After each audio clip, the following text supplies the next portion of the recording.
Welcome everyone. My name is Dr. Kirk Prine again, and the series that we've been doing of mindset is in your body, not just in your brain. And today want to play with the idea that as body story life coaches, which is what we teach, but many of you are doing similar kinds of things with parts of this system that we call body story life coaching, and how you do that is through your teaching and through your intuition. So I want to talk about teaching and intuition for a moment. I always say body story work really is about neutralizing the stories that don't serve you so that you can awaken to the stories that really do serve you. And by neutralizing the story that doesn't serve you, that also becomes part of the muscle of actually propelling you into your service and your work and your calling as a healer. Prime example, one of my early on teachers was a man who grew up in a family that didn't listen to him. And many of you heard me tell this story many times, which is simply his wound then was not getting listened to. And what did he do with that? Well, he became a psychologist and a pastor. And what he focused on was, for a period of time, was actually teaching people active listening. So he taught people to actually listen to him. So here he was, someone who didn't get listened to as a kid, teaching people to listen to each other. So it's once again that story that was his wound became his gift.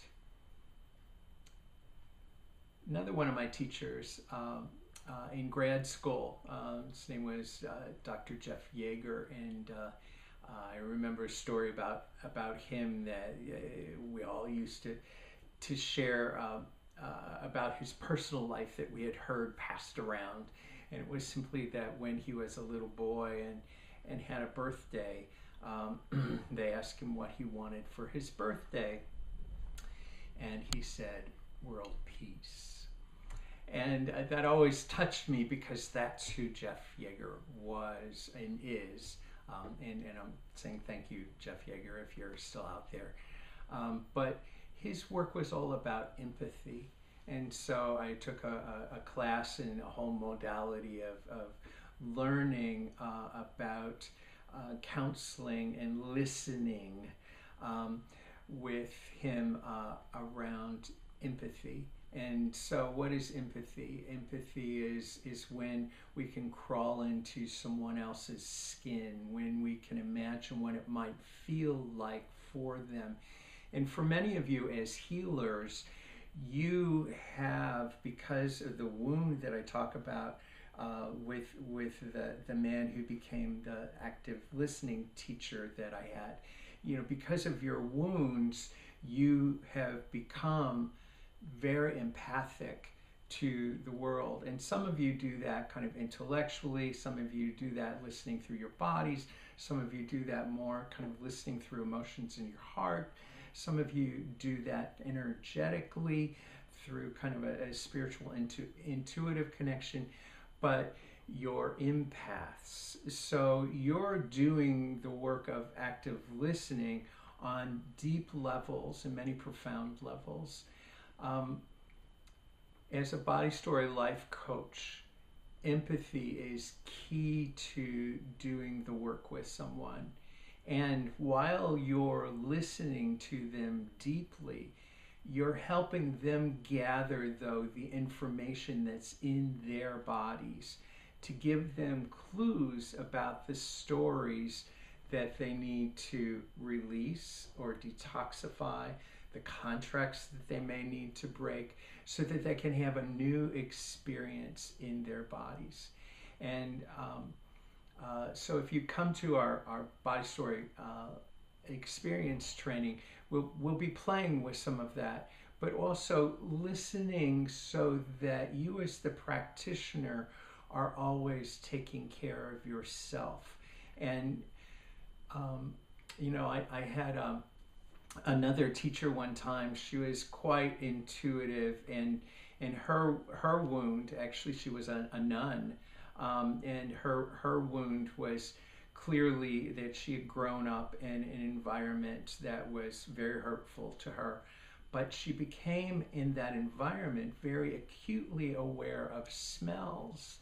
So as she shared her healing gifts, or now as I kind of see some of her gifts were really kind of body story gifts, that she didn't have that language for it, but she would smell things. She would smell things when it seemed like there was an activation of something breaking through, and so she might smell some floral smells. Like oftentimes when I'm working, I in fact just worked with somebody recently who I did a life coaching session with, and the room actually filled up with the fragrance of flowers as he was opening up to channeling his highest self.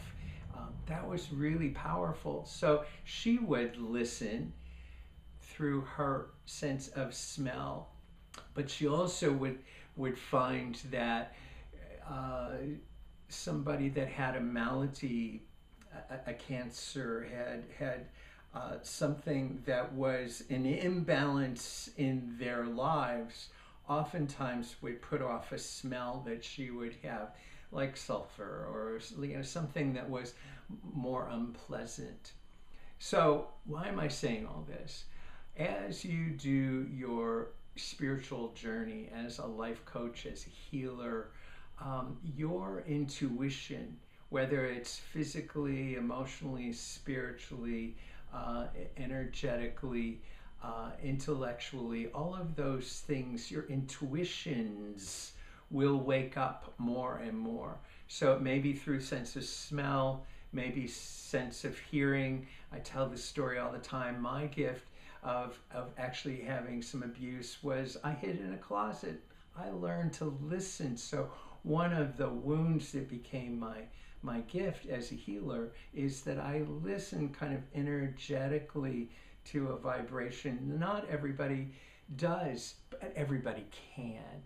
So smell, sound, sight. We had a Reiki practitioner in here just recently who was doing a Reiki treatment in our Reiki clinic, and saw colors around the person. So you may see, kind of like this chakra band behind me, you may see colors that give you clues as to what's trying to come up for healing, what is healed, what needs healing attention. So listening and engaging the body is what it means to be a body story life coach. It means actually listening to what's the story so that it can be detoxified, so you can break the contract, so that someone can have a new experience. But your tools are already embedded in you.